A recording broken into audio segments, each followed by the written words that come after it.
Ya, assalamualaikum warahmatullahi wabarakatuh. Rekan setia Radio Tuntung Pandang FM di mana saja Anda berada. Senang sekali kami hadir di ruang dengar Anda dengan sajian informasi dan pendidikan di pagi menjelang siang hari ini di acara program kita Badatang atau Belajar dari Radio Tuntung Pandang. Oke, edisi hari ini Kamis 4 Februari 2021 kita bertemu kembali di program Badatang dengan materi interaksi makhluk hidup dengan lingkungan, mata pelajaran IPA untuk kelas 7 SMP ya. Oke, dan di sini sudah ada Bapak Ibu guru yang sudah siap nih untuk menemani kalian belajar di pagi menjelang siang hari ini. Oke, dan di pagi hari ini menjelang siang saya akan memperkenalkan guru-guru yang ingin menemani kalian di pagi menjelang siang hari ini untuk belajar ya teman-teman di mata pelajaran IPA, yaitu ada Bapak Muhammad Ari Pansah. Assalamualaikum Bapak dan selamat pagi. Waalaikumsalam, selamat pagi menjelang siang Mas. Oke, sehat ya Pak ya? Alhamdulillah sehat. Alhamdulillah. Untuk tempat tanggal lahir beliau Sungai Kali nih Pak ya? Iya, Hulu Sungai Selatan. Oke. 1986 dan riwayat pekerjaan beliau guru IPA UPTD SMPN 3 Plehari. Riwayat pendidikan S2 Pendidikan IPA ya. Dan yang kedua ada Ibu Siti Fatimah. Assalamualaikum dan selamat pagi menjelang siang juga nih Bu. Waalaikumsalam warahmatullahi wabarakatuh. Sehat ya Bu ya? Alhamdulillah. Alhamdulillah. Untuk tempat tanggal lahir beliau Tanah Laut 20 Juli 1970. Riwayat pekerjaan guru IPA UPTD SMPN 3 Plehari dan riwayat pendidikan S1 Pendidikan IPA. Oke. Baik pendengar dan siswa-siswi di Kabupaten Tanah Laut, kita akan langsung belajar mata pelajaran IPA. Silakan Ibu Siti Fatimah. Terima kasih. Assalamualaikum warahmatullahi wabarakatuh. Selamat pagi menjelang siang pendengar Radio Tuntung Pandang FM Plehari, khususnya para pelajar SMP dan yang sederajat yang berada di Kabupaten Tanah Laut. Bagaimana keadaan kalian hari ini? Kami mengharapkan teriring doa dari kami, semoga kalian semua para pelajar khususnya SMP dan juga yang sederajat dalam selalu keadaan sehat walafiat, dan jangan lupa selalu mematuhi protokol kesehatan, yaitu memakai masker, cuci tangan, dan jaga jarak. Menjelang siang yang cukup cerah ini, di sini kami berdua, Bapak Arif dan saya sendiri, Ibu Siti Fatimah, akan menemani kalian anak-anak pelajar SMP sederajat untuk belajar dari rumah, di rumah bersama kami berdua di Radio Tuntung Pandang FM Plehari dalam acara Badatang. Oke, di semester pertama lalu kita juga sudah pernah berjumpa di acara Badatang. Kita berjumpa kembali ini di semester 2. Kali ini kita berdua akan menyajikan materi pelajaran IPA khususnya kelas 7, dan kalian bisa nanti menyimaknya dengan sebaik-baiknya. Materi pembelajaran IPA hari ini yang akan kita sajikan adalah tentang interaksi makhluk hidup dengan lingkungannya.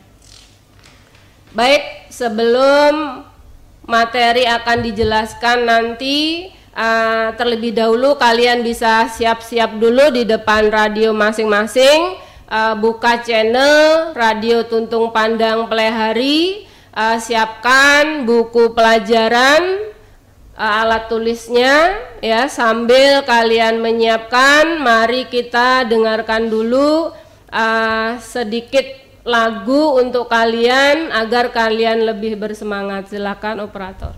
Baik, adik-adik pelajar, kami selama 60 menit ke depan akan menemani kalian dalam pembelajaran IPA kali ini tentang interaksi makhluk hidup dengan lingkungannya, karena kami juga sudah pernah mengenalkan diri dengan kalian beberapa waktu lalu. Marilah saat ini langsung kita dengarkan saja materi pembelajaran kita hari ini yang akan disampaikan oleh Bapak Arif Pansah. Silahkan Bapak Arif. Ya, terima kasih kepada Ibu Fatimah yang hari ini bertindak sebagai pembawa acara atau moderator dalam siaran di radio Tuntung Pandang hari ini. Baik, untuk anak-anak semua, terutama untuk anak-anak sekolah menengah pertama ya, ini hari ini kita bertemu lagi dalam acara Badatang belajar dari radio Tuntung Pandang. Untuk hari ini adalah materi IPA, yaitu materi kelas 7. Ya, ini kalau materi yang akan kita sampaikan hari ini adalah materi yang terkait di bab yang kedua, yaitu temanya adalah tentang interaksi makhluk hidup dengan lingkungan. Nah, materi ini mungkin adalah bagian yang kedua ya, atau bab yang kedua yang akan kita pelajari di semester 2 ini. Mungkin kalian sudah menyelesaikan, karena ini sudah minggu yang ke-5 ya kita belajar di semester 2. Kalau itu mungkin kalian sudah menyelesaikan bab pertama, itu tentang organisasi kehidupan. Nah, sekarang silahkan disiapkan bukunya untuk materi bab yang kedua, yaitu tentang interaksi makhluk hidup dengan lingkungan. Nah, di sini kalau kita lihat dari segi judul ya Bu ya, ada 3 komponen utama yang akan kita pelajari. Yang pertama ada kata interaksi makhluk hidup dan lingkungan ya. Berbicara di sini tentu kita akan mengenal dulu apa itu arti dari interaksi. Artinya ada semacam hubungan ya, yang saling ketergantungan yang ada di sekitar kita. Kemudian ada makhluk hidup. Pasti anak-anak sudah mengenal apa itu makhluk hidup. Makhluk hidup adalah misalkan manusia, hewan, dan tumbuh-tumbuhan. Nah, sekarang kalau lingkungan, di sini kita artikan bahwa segala hal, bisa misalnya tumbuhan, hewan, ataupun hal-hal lain yang berada di sekitar kita, itu kita katakan sebagai sebuah lingkungan. Nah, di sini erat kaitannya dengan hal-hal yang ada di sekitar kita. Nah, dari ketiga komponen itu mereka akan saling berinteraksi atau menciptakan sebuah hubungan. Tapi sebelum kita lebih lanjut membahas tentang ke arah sana, kita akan mengenal dulu istilah tentang lingkungan di sini ya. Mungkin kita ambil contoh saja, mungkin anak-anak lingkungan yang ada di sekitar rumah kita misalnya, atau mungkin anak-anak yang pasti mungkin pernah pergi ke sawah, mungkin kebun, taman, itu dikatakan sebagai sebuah lingkungan.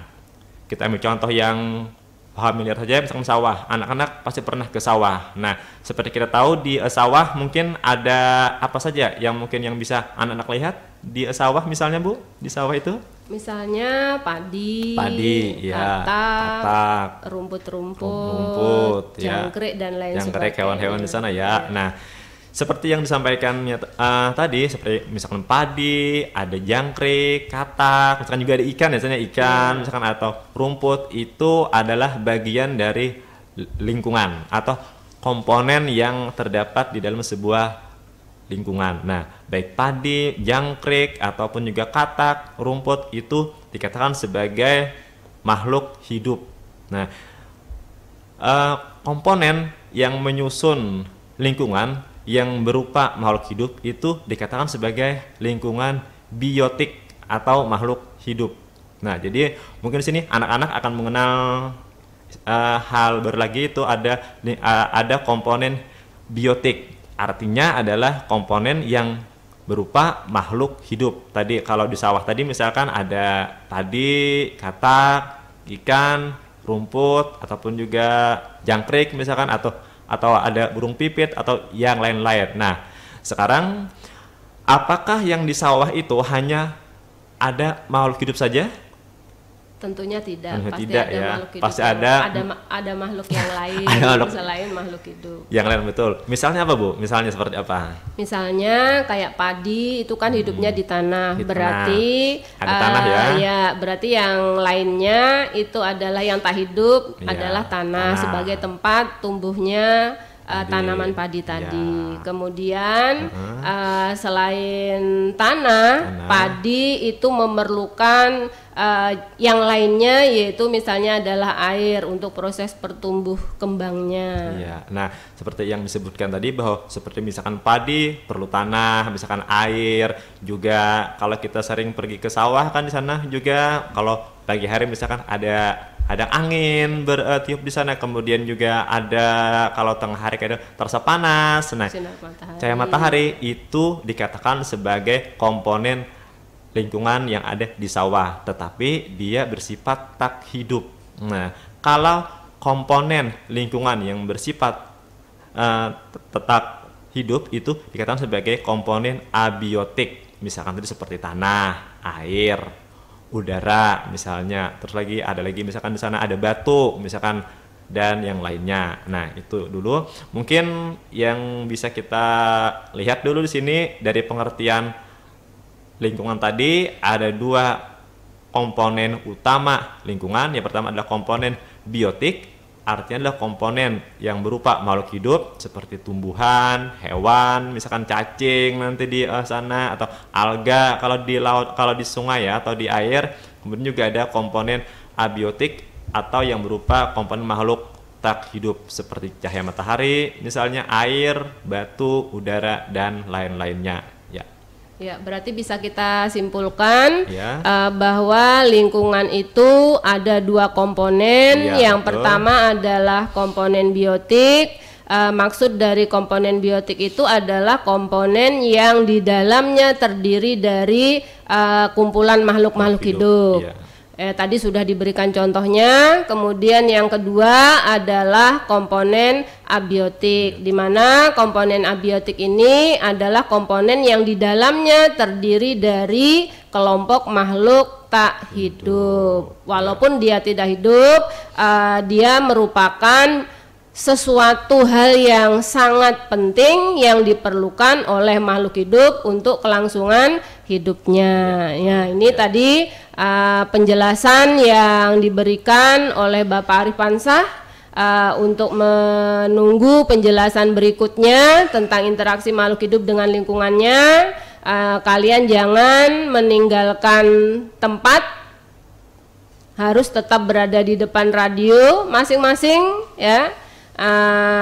Mari bersama-sama untuk menghilangkan kejenuhan kalian, kita dengarkan dulu yang akan diberikan oleh operator. Silahkan operator.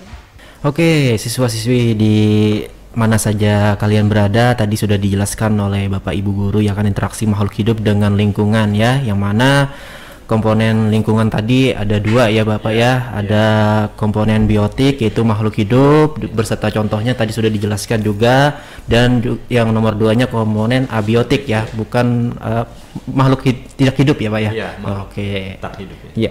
Baik, silakan Ibu dilanjutkan lagi. Ya, demikian tadi sudah kita dengarkan sebuah lagu nasional yang berjudul Satu Nusa Satu Bangsa. Semoga kalian di rumah tetap bersemangat di dalam belajar. Mari para pelajar kita lanjutkan untuk pembahasan tentang interaksi makhluk hidup dengan lingkungannya, yang nanti juga kalian bisa melakukan tanya jawab melalui telepon, yaitu 08 11 50 12 304. Nah, itu nanti kalian bisa lewat nomor tersebut kalau ingin melakukan proses tanya jawab dengan kami di sini. Ya, silakan Pak Arif untuk menjelaskan materi yang berikutnya. Baik. Terima kasih. Ya, sekarang kita lanjutkan lagi untuk belajarnya masih terkait dengan komponen yang ada di lingkungan, yaitu komponen biotik dan komponen abiotik. Nah, seperti yang sudah disampaikan tadi, ketika di dalam lingkungan itu, apakah makhluk hidup itu bisa hidup atau tanpa perlu bantuan dari komponen lainnya? Tentu tidak bisa kan? Nah, jadi setiap komponen baik yang abiotik maupun yang biotik, mereka itu akan saling berinteraksi. Nah, kemudian adanya hubungan interaksi atau timbal balik antara komponen biotik dengan komponen abiotik akan membentuk sebuah sistem yang kita namakan sebagai sebuah ekosistem yang ada di sekitar kita. Misalnya kita akan mengenal adanya yang namanya ekosistem kebun, misalnya ekosistem kolam ataupun juga ekosistem sawah. Di sana kita akan melihat adanya bentuk hubungan timbal balik atau saling ketergantungan ya antara makhluk hidup dengan makhluk tak hidup. Misalnya kita ambil contoh padi misalkan ya.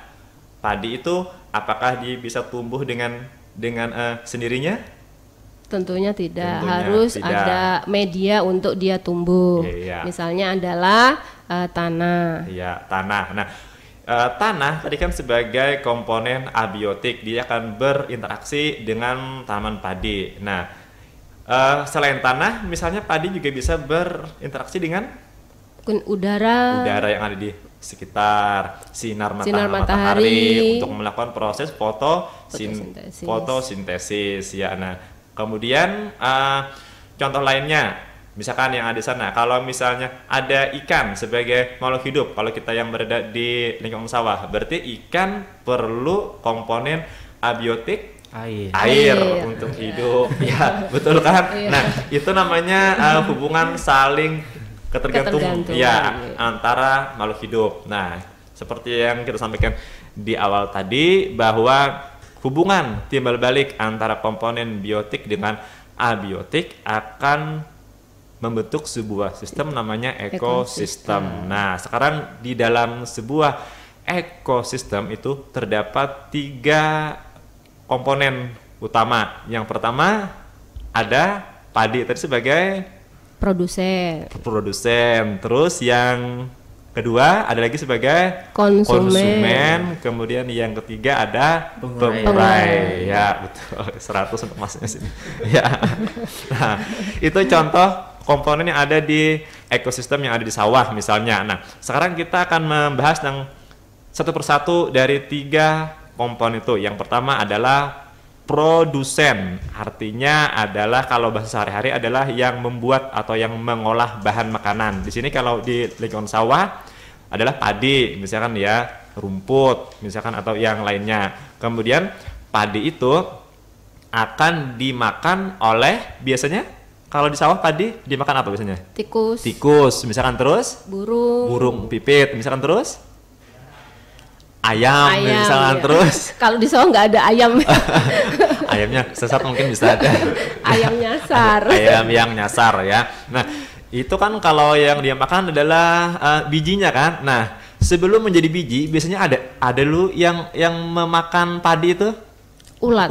Ya. Nah, itu juga contoh. Nah, contoh seperti ulat misalnya, burung pipit, tikus itu dimakan sebagai konsumen atau yang memakan produsen. Nah, di sini konsumen kita bedakan menjadi 3. Biasanya ada konsumen tingkat 1 atau dia adalah makhluk hidup yang langsung memakan produsen. Dalam hal ini misalkan tikus, ulat, misalkan burung pipit itu dikatakan sebagai konsumen tingkat 1. Nah, selain konsumen tingkat 1 juga ada konsumen tingkat 2. Artinya dia adalah makhluk hidup yang memakan konsumen tingkat 1. Misalnya tadi padi sudah dimakan oleh tikus, kemungkinan tikus akan dimakan oleh ular juga bisa ya. Terus selain ular juga apa, Pak? Burung hantu ya. Ya, burung hantu ya. Kalau di saat itu. Nah, misalkan seperti ular, burung hantu itu dikatakan sebagai konsumen kedua. Kemudian ternyata burung hantu, ular juga bisa dimakan atau dikonsumsi oleh pihak ketiga ya, atau namanya konsumen yang ketiga. Dalam hal ini misalnya adalah burung elang. Burung elang ya, kalau ada yang di atas itu sudah ya. Nah, itu adalah tingkatan dari sebuah konsumen. Jadi ada 3, konsumen tingkat 1, konsumen tingkat 2, dan konsumen tingkat 3. Atau mungkin juga kalau dia menjadi sebuah sistem yang sangat panjang, mungkin nanti akan sampai ke konsumen tingkat 4 ya Bu ya. Iya. Misalkan padi tadi kan bisa dimakan ulat misalnya. Ulat sebagai konsumen satu, kemudian ulat akan dimakan oleh misalnya burung kecil misalnya. Konsumen tingkat 2, burung kecil misalkan dimakan oleh ular misalnya. Konsumen tingkat 3, ya ular akan dimakan oleh mungkin elang mungkin atau burung hantu mungkin ya sampai ke konsumen 4. Nah, terus konsumen 4 maupun 5 di atas itu namanya adalah konsumen puncak. Ya, dia adalah puncak dari sebuah rantai makanan ini nanti. Nah, kemudian selain yang konsumen juga ada yang ketiga adalah pengurai atau bahasa lainnya dekomposer. Dekomposer ini biasanya yang menguraikan makhluk-makhluk hidup atau makhluk yang sudah mati, misalnya seperti jamur dan juga bakteri ataupun juga cacing. Ini ada di tanah misalnya. Ya, itu. Ya, di sini kita sudah mempelajari tentang 3 hal tadi ya yang ada di dalam ekosistem. Yang pertama tadi ada produsen, kemudian yang kedua adalah konsumen, dan yang ketiga adalah pengurai atau dekomposer. Iya. Nah, demikian anak-anak tentang penjelasan daripada komponen-komponen ekosistem. Bisa kita simpulkan untuk komponen ekosistem tadi meliputi yang pertama adalah produsen. Maksudnya adalah makhluk hidup yang bisa membuat makanan sendiri. Nah, siapa yang menjadi produsen? Yang menjadi produsen itu adalah tumbuhan yang memiliki hijau daun, karena dia bisa melakukan suatu proses yang namanya adalah fotosintesis. Kemudian yang kedua yaitu konsumen. Konsumen ini adalah makhluk hidup yang mengkonsumsi atau yang memakan dari hasil yang dilakukan oleh produsen. Ya, jenisnya tadi ada beberapa tingkatan, yaitu konsumen 1, 2, 3, bahkan sampai konsumen keempat atau disebut juga dengan konsumen puncak. Dan yang ketiga adalah pengurai atau istilah dalam IPA itu namanya adalah dekomposer. Siapa yang berperan sebagai dekomposer dan apa itu dekomposer?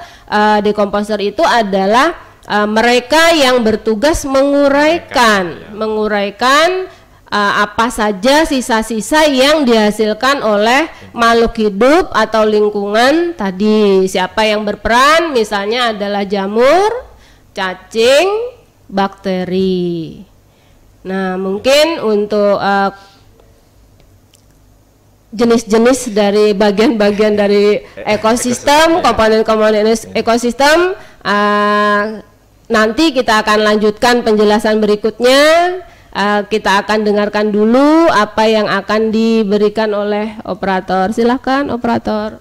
Baik, mari kita lanjutkan kembali acara Badatang kali ini. Mungkin dari anak-anak yang ada di rumah mau melakukan interaktif tanya jawab dengan kami di sini. Kami akan menunggu pertanyaan dari kalian. Silakan kalian telepon di nomor 0811 5012 304. Silakan, kami tunggu.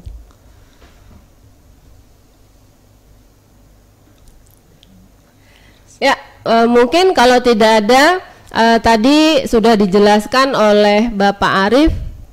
Mungkin di antara kalian ada bertanya-tanya. Tadi kan Pak Arif sudah menjelaskan bahwa di dalam lingkungan itu terjadi interaksi, contohnya adalah makhluk hidup dengan makhluk tak hidup. Misalnya tadi adalah tumbuhan dengan sinar matahari. Mungkin kalau anak-anak bertanya apakah hanya yang melakukan interaksi itu di dalam lingkungan itu hanya makhluk hidup dengan tak hidup. Bisakah makhluk hidup dengan makhluk hidup saling berinteraksi? Bagaimana Pak Arif? Ya, baik. Ini pertanyaan dari siswa. Baik, Ibu. Di sini seperti yang kita ketahui bahwa di dalam sebuah ekosistem itu ada hubungan yang sifatnya timbal balik atau interaksi tadi antara makhluk hidup dengan makhluk tak hidup. Nah, seperti yang kita contohkan tadi itu adalah contoh antara komponen biotik dan komponen abiotik. Nah, pertanyaan yang sangat bagus, apakah bisa terjadi interaksi atau saling mempengaruhi gitu ya antara makhluk hidup dengan makhluk hidup yang lainnya? Ya, tentu saja bisa, Bu.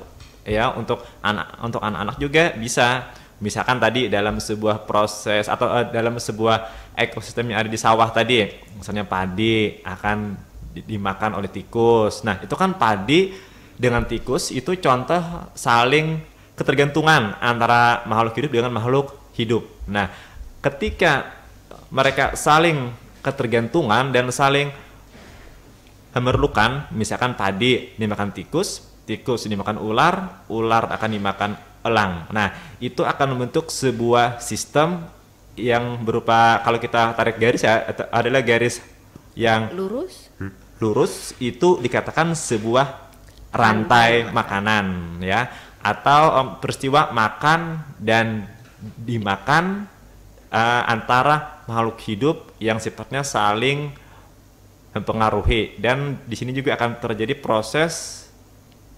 perpindahan aliran energi. Nah, baik, di sini kita akan teruskan materinya tentang rantai makanan ya, seperti yang disampaikan oleh Ibu Fatimah tadi. Nah, jadi Bapak sampaikan lagi di sini proses makan dan dimakan antara makhluk hidup di mana terjadi proses aliran energi itu dikatakan sebagai peristiwa rantai makanan.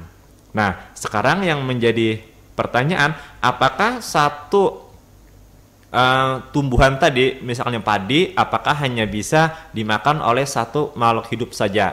Tentu saja tidak. Nah, jadi peristiwa yang dialami adalah sebuah peristiwa yang sangat kompleks atau yang sangat luas sekali. Jadi satu tanaman padi itu tidak hanya bisa dimakan oleh satu makhluk hidup saja. Jadi padi bisa dimakan oleh tikus, bisa dimakan oleh ulat, bisa dimakan oleh burung pipit, juga bisa dimakan oleh belalang misalkan. Nah, jadi keempatnya ini dikatakan sebagai konsumen tingkat 1. Nah, apabila di dalam sebuah ekosistem terdapat beberapa rantai makanan, misalnya yang pertama tadi padi dimakan oleh tikus, tikus dimakan oleh ular, ular dimakan oleh elang, itu kan satu rantai makanan. Kemudian yang kedua, misalkan padi juga bisa dimakan oleh misalnya belalang, belalang bisa dimakan oleh katak, katak dimakan oleh ular, ular dimakan oleh misalnya burung hantu, dan burung hantu akan dimakan oleh elang. Akan berakhir di elang sebagai konsumen puncak. Nah, di sini kita bisa melihat dari satu tanaman saja, padi, itu bisa dimakan oleh beberapa makhluk hidup lainnya. Nah, jadi ketika rantai makanan satu bergabung dengan beberapa rantai makanan lainnya akan menghasilkan sebuah sistem lagi, namanya adalah jaring-jaring makanan. Nah, jadi dapat kita simpulkan bahwa jaring-jaring makanan itu adalah gabungan dari beberapa rantai makanan. Nah, itu untuk beda ya antara rantai makanan dengan jaring-jaring makanan. Nah, peristiwa apa yang terjadi saat terjadinya sebuah rantai makanan? Misalnya tadi padi dimakan oleh tikus. Tikus akan menjadi kenyang. Tikus mendapatkan makanan dari padi, buktinya dia kenyang. Nah, kenyangnya tikus itu adalah menandakan bahwa terjadinya proses perpindahan energi, yaitu energi dari tanaman padi akan berpindah ke tikus. Kemudian energi yang ada di tikus akan berpindah kepada konsumen kedua yang memakannya, misalnya ular. Berarti kan energi dari tikus akan berpindah ke ular. Nah, sekarang pertanyaannya, apakah energinya itu tetap atau berubah, bertambah banyak atau bertambah sedikit? Bagaimana itu ya? Iya. Kalau menurut pemikiran, Iya. karena kan tadi sudah digunakan oleh misalnya padi, Iya. dimakan oleh Tikus. tikus. misalnya. Nah, Energi padi kan pindah ke energi tikus. padi tadi berarti pindah ke tikus. tikus, iya. Nah, energi yang dipindah ke tikus tadi ini kan digunakan oleh tikus tikus. untuk beraktivitas. Iya. Nah, itu menandakan bahwa energi yang asalnya misalnya dia masuk 100. Iya. Karena sudah digunakan untuk aktivitasnya tikus, maka yang 100 tadi tentunya akan berkurang. Iya. Berkurang karena sudah dipakai. Nah, kalau tikus dimakan oleh konsumen yang kedua, ular nah misalnya. otomatis energinya tadi tidak lagi 100, berkurang sudah. Iya, betul. 100 untuk Ibu. Oh, Ya, 100 ya. Ya, betul yang disampaikan oleh Ibu Pertimah tadi bahwa misalkan padi memiliki energi 10.000 kalori ya, misalnya padi itu. Nah, kemudian padi itu akan dimakan oleh tikus. Berarti 10.000 yang ada pada padi itu tidak akan berpindah ke tikus, tetapi tidak sepenuhnya masuk ke dalam tubuh tikus karena akan digunakan oleh tikus untuk beraktivitas. Misalkan dia misalkan misalkan menghindar dari musuh, itu berarti kan jumlah energinya sudah berpindah. Jadi kalau misalkan padi 10.000 kalori berarti kemungkinan di tikus misalkan bisa aja menjadi 1.000 kalori. Misalkan tikus dimakan oleh ular bisa aja menjadi 100 sampai ke paling akhir misalkan dapatlah sisa 10 kalori. Jadi itu berkurangnya itu karena berpindah ke lingkungan sebagai panas akibat makhluk hidup itu berinteraksi atau bergerak atau melakukan aktivitasnya. Jadi kalau digambarkan dalam sebuah sistem, peristiwa rantai makanan ini seperti gambar sebuah piramida. Jadi semakin di bawah ini kan energinya besar, semakin ke atas puncaknya itu adalah semakin sedikit. Ya, itu untuk rantai makanan dan juga jaring-jaring makanan. Ya, demikian anak-anak. Jadi dapat kita simpulkan bahwa di dalam ekosistem itu terjadi interaksi. Bentuk-bentuk interaksinya yang dijelaskan tadi adalah interaksi saling makan dan dimakan.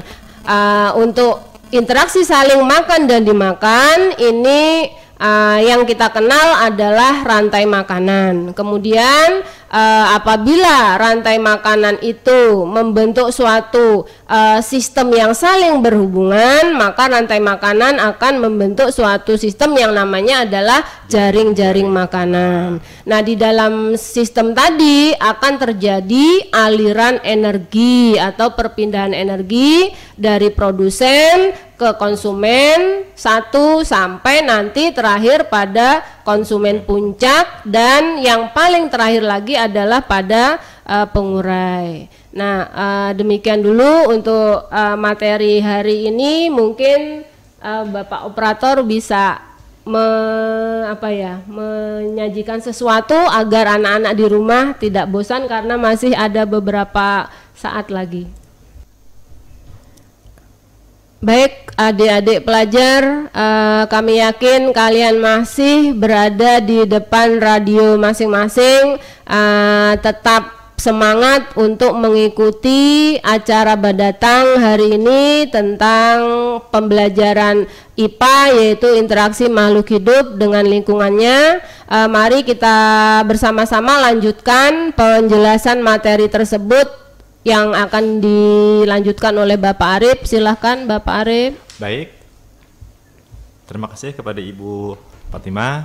Nah, seperti yang sudah kita ketahui di awal tadi, bahwa antara makhluk hidup itu adanya saling ketergantungan ya, atau saling interaksi. Nah,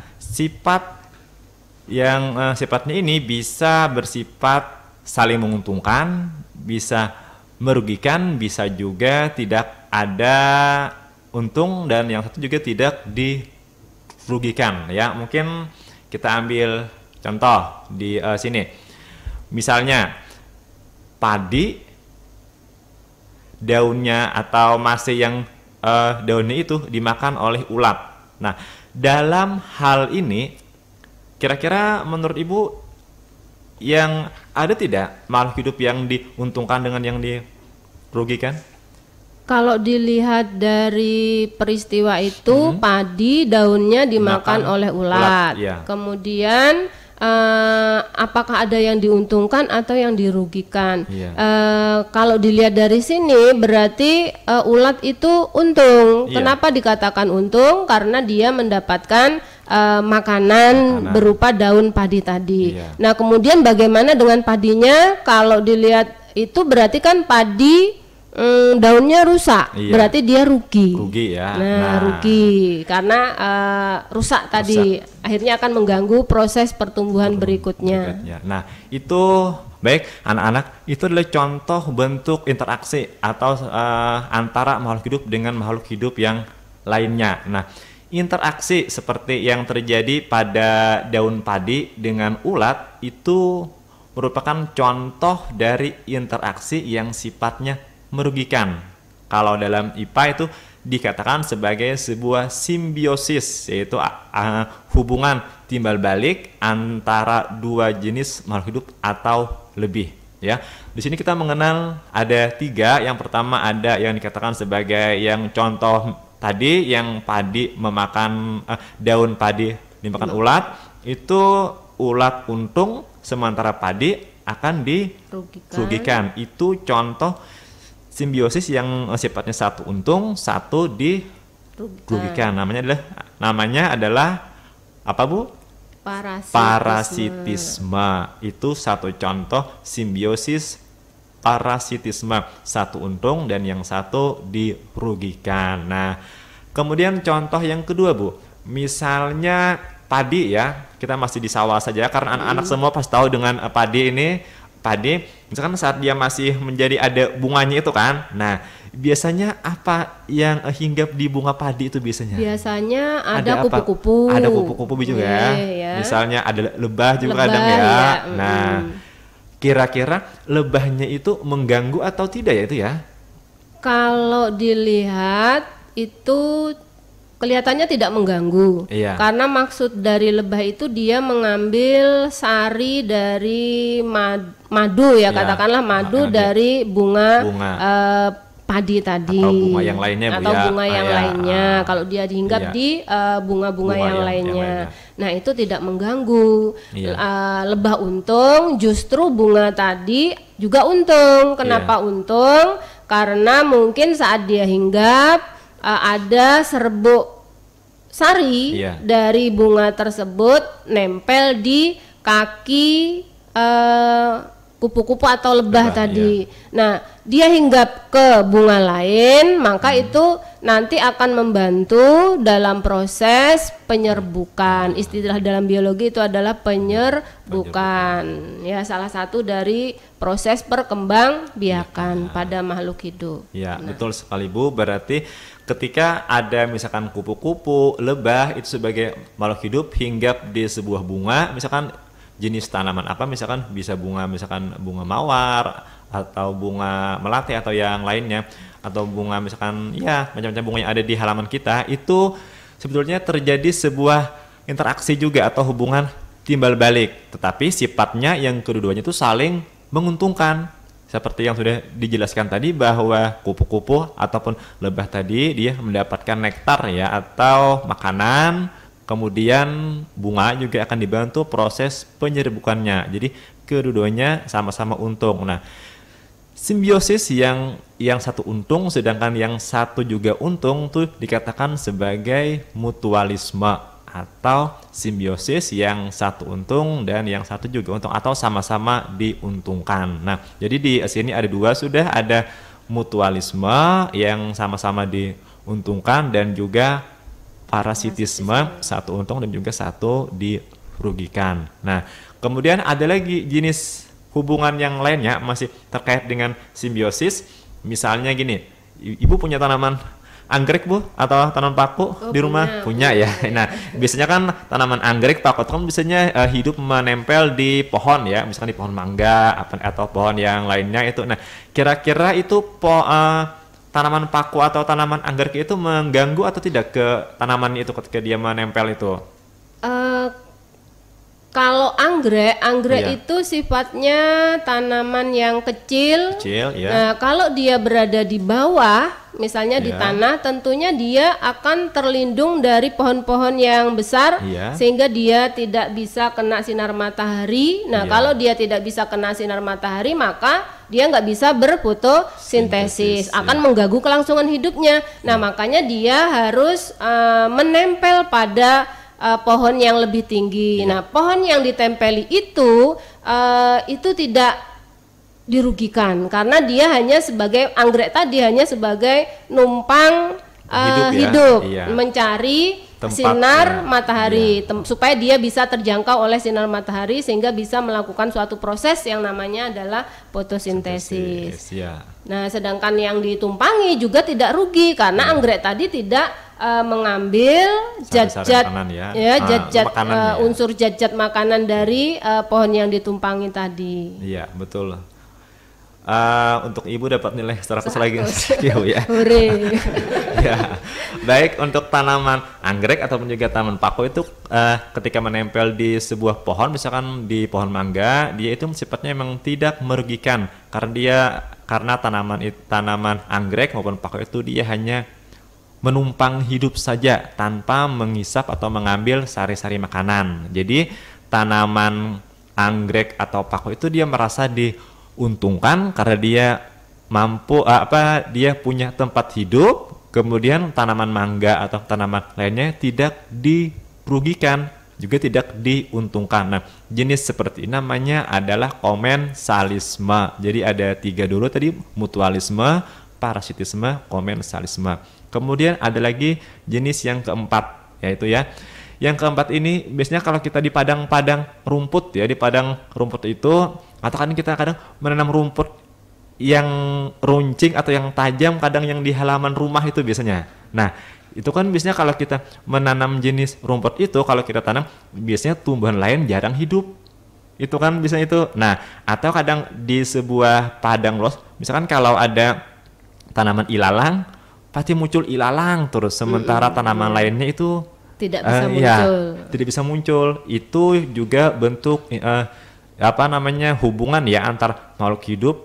Itu namanya adalah simbiosis amensalisme. Yaitu dia itu sifatnya menekan pertumbuhan makhluk hidup yang lainnya sehingga makhluk hidup yang lain itu dia itu menghambat lah, jadi dia sulit untuk hidup. Jadi kalau kita lihat misalkan di sana ada padang ilalang semuanya, berarti dia di sana hanya ilalang itu dia kayak mengeluarkan semacam zat gitu ya yang dapat menghambat pertumbuhan tanaman yang lainnya. Itu namanya simbiosis amensalisme. Nah, selain simbiosis juga bentuk interaksi lainnya juga ada, mungkin misalkan ular bisa dimakan oleh katak misalkan, atau misalnya singa memakan kelinci, rusa. Nah, bentuk interaksi itu terjadi di sebuah lingkungan. Nah, itu namanya adalah predasi. Ada hubungan antara pemangsa dengan yang dimangsa. Nah, kemudian juga bentuk interaksi lainnya, misalnya di sebuah padang rumput terdapat misalkan ada sapi, kambing, kerbau, itu juga terjadi hubungan yang dimana mereka itu saling mempengaruhi, mereka saling berebut untuk mendapatkan makanan. Nah, bentuk interaksi seperti itu namanya adalah kompetisi atau persaingan. Nah, itu beberapa contoh saling ketergantungan antara makhluk hidup dengan makhluk hidup lainnya. Juga ada lagi satu lagi, misalkan di sebuah padang rumput misalkan juga bisa terjadi yang sifatnya itu tidak saling mempengaruhi. Misalnya tadi antara misalnya burung pipit dengan ulat misalnya, itu kan mereka kan hidup masing-masing kan, tidak saling mempengaruhi. Nah, jenis hubungan yang tidak saling mempengaruhi itu namanya adalah netral ya. Kembali 100 lagi untuk Ibu ya. Jadi itu contoh ya, contoh saling ketergantungan tadi, simbiosis, kompetisi, predasi, juga ada netral. Ya, itu contoh yang ada yang terjadi di lingkungan sekitar kita. Oke, silakan. Ya, anak-anak, jadi itu tadi materi tentang interaksi, di mana interaksi ini ada beberapa jenis, yaitu saling makan dan dimakan, di mana hubungan saling makan dan dimakan ini nanti membentuk rantai makanan dan jaring-jaring makanan. Kemudian interaksi yang berikutnya adalah berupa simbiosis, di mana simbiosis ini terdiri dari beberapa jenis, yaitu satu mutualisme, yaitu simbiosis yang saling menguntungkan yang didapat oleh kedua makhluk hidup. Kemudian yang kedua adalah simbiosis komensalisme, satu untung, satu tidak dirugikan. Kemudian yang ketiga parasitisme, satu untung, satu rugi. Kemudian yang keempat adalah amensalisme, itu untuk bagian dari simbiosis. Kemudian interaksi yang lainnya adalah predasi. Kemudian kalau predasi ini hubungan antara pemangsa dan yang dimangsa. Kemudian yang berikutnya adalah kompetisi, yaitu persaingan untuk mendapatkan makanan yang sejenis. Dan yang terakhir adalah netral, tidak saling mempengaruhi. Demikian materi pembelajaran IPA hari ini tentang interaksi makhluk hidup dengan lingkungan. Berhubung waktu sudah menunjukkan pukul 12, berarti waktu kita sudah selesai untuk menemani kalian di rumah. Pesan kami adalah tetap semangat belajar, kerjakan tugas-tugas yang diberikan oleh Bapak Ibu guru untuk meraih cita-cita kalian, dan tetap selalu menjaga protokol kesehatan, menggunakan masker, cuci tangan, dan selalu jaga jarak. Demikian kami akhiri, wabillahi taufik wal hidayah. Assalamualaikum warahmatullahi wabarakatuh. Waalaikumsalam. Oke, baik rekan dengar Tuntung Pandang FM, itu tadi pembahasan materi pembelajaran dari Bapak Ibu guru di sini untuk kelas 7 SMP ya, tentang materinya interaksi makhluk hidup dengan lingkungan. Semoga dapat dipahami oleh siswa-siswi yang ada di Kabupaten Tanah Laut. Baik, kita langsung saja tutup acara ini, dan assalamualaikum warahmatullahi wabarakatuh.